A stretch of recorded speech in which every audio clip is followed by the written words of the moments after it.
Hi friends, welcome to my YouTube channel. Friends, నేను మీకు ఈ వీడియోలో మన క్రెడిట్ కార్డులో ఉన్న బ్యాలెన్స్ని మన బ్యాంక్ అకౌంట్కు ఎలా ట్రాన్స్ఫర్ చేసుకోవాలో క్లియర్గా ఫుల్ డీటెయిల్గా ఎక్స్ప్లెయిన్ చేయబోతున్నాను. కాబట్టి మీరు ఈ వీడియోని స్కిప్ చేయకుండా పూర్తిగా చూడండి, అప్పుడే బాగా అర్థమవుతుంది. ఫ్రెండ్స్, మీకు ఈ వీడియో కనుక హెల్ప్ఫుల్ అయినట్టయితే ఈ వీడియోని లైక్ చేయండి, షేర్ చేయండి, అలాగే మా యూట్యూబ్ ఛానల్ని సబ్స్క్రైబ్ చేసుకోండి.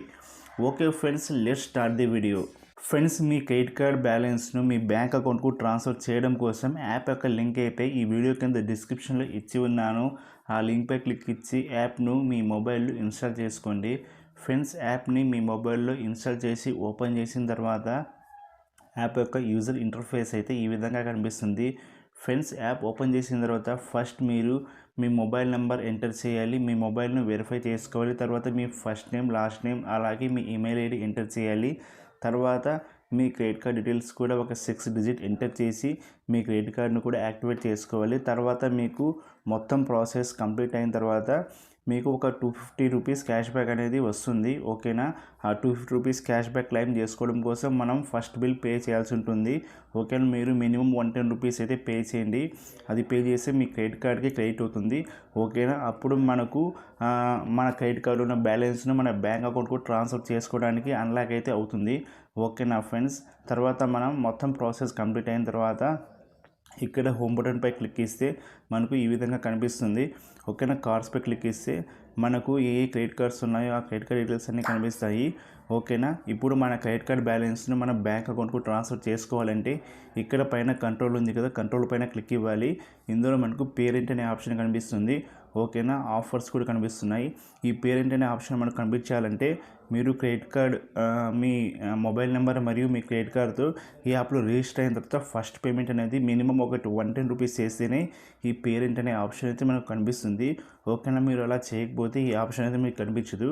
కాబట్టి మీరు ఈ యాప్లో రిజిస్టర్ అయిన తర్వాత మినిమం ఒక 110 రూపీస్ అయితే చేయాలి. మీకు 110 రూపీస్ చేస్తే ఫస్ట్ పేమెంట్ చేస్తే మీకు 250 రూపీస్ క్యాష్ బ్యాక్ అనేది రావడం జరుగుతుంది. ఓకేనా ఫ్రెండ్స్? ఇప్పుడు మీరు ఈ పేరెంట్ అనే ఆప్షన్పై క్లిక్ ఇవ్వాలి. పేరెంట్ అనే ఆప్షన్పై క్లిక్ ఇవ్వగానే నెక్స్ట్ మనకు ఈ విధంగా కనిపిస్తుంది. ఇక్కడ హౌస్ రెంట్ అని ఉంది కదా, హౌస్ రెంట్ పైన క్లిక్ ఇవ్వండి. హౌస్ రెంట్ పైన క్లిక్ ఇవ్వగానే మనకు ఇక్కడ అమౌంట్ అడుగుతుంది. మీ క్రెడిట్ కార్డులో ఎంత అమౌంట్ను మీ బ్యాంక్ అకౌంట్కు ట్రాన్స్ఫర్ చేసుకోవాలో ఆ అమౌంట్ను మీరు ఇచ్చేయండి. ఓకేనా? ఇచ్చేసిన తర్వాత పే విత్ క్రెడిట్ కార్డ్ పైన క్లిక్ ఇవ్వండి. తర్వాత నేమ్ అడుగుతుంది. మీరు మీ ఇంట్లో వాళ్ళు ఎవరిదైనా పేరు ఇచ్చేయండి. మీ మదర్దో, మీ ఫాదర్దో, మీ వైఫ్దో ఎవరిదో పేరు ఇచ్చేయండి. పేరు ఇచ్చేసిన తర్వాత ప్రొసీడ్ పైన క్లిక్ ఇవ్వండి. తర్వాత అకౌంట్ నెంబర్ అడుగుతుంది. అకౌంట్ నెంబర్లో కూడా మీ అకౌంట్ నెంబర్ని ఇచ్చేయండి, లేకుంటే మీ ఇంట్లో వాళ్ళు ఎవరిదో ఒక అకౌంట్ నెంబర్ అయితే ఇచ్చేయండి. అకౌంట్ నెంబర్ ఇచ్చేసి రీఎంటర్ అకౌంట్ నెంబర్లో అదే అకౌంట్ నెంబర్ని ఇచ్చేయండి. తర్వాత ఐఎఫ్ఎస్సి కూడా ఎంటర్ చేసి ప్రొసీడ్ పైన క్లిక్ ఇవ్వాలి. ప్రొసీడ్ పైన క్లిక్ ఇవ్వగానే ఫెచ్చింగ్ డీటెయిల్స్ అని కనిపిస్తుంది. తర్వాత ఇక్కడ కన్ఫర్మ్ పైన క్లిక్ ఇవ్వాలి. కన్ఫర్మ్ పైన క్లిక్ ఇచ్చిన తర్వాత నెక్స్ట్ అడ్రస్ అడుగుతుంది. అడ్రస్ అయితే మీ ఇంటి అడ్రస్ అయితే ఇచ్చేయండి. ఇచ్చేసి ప్రొసీడ్ పైన క్లిక్ ఇవ్వండి. ప్రొసీడ్ పైన క్లిక్ ఇచ్చిన తర్వాత మనకు ఈ విధంగా కనిపిస్తుంది.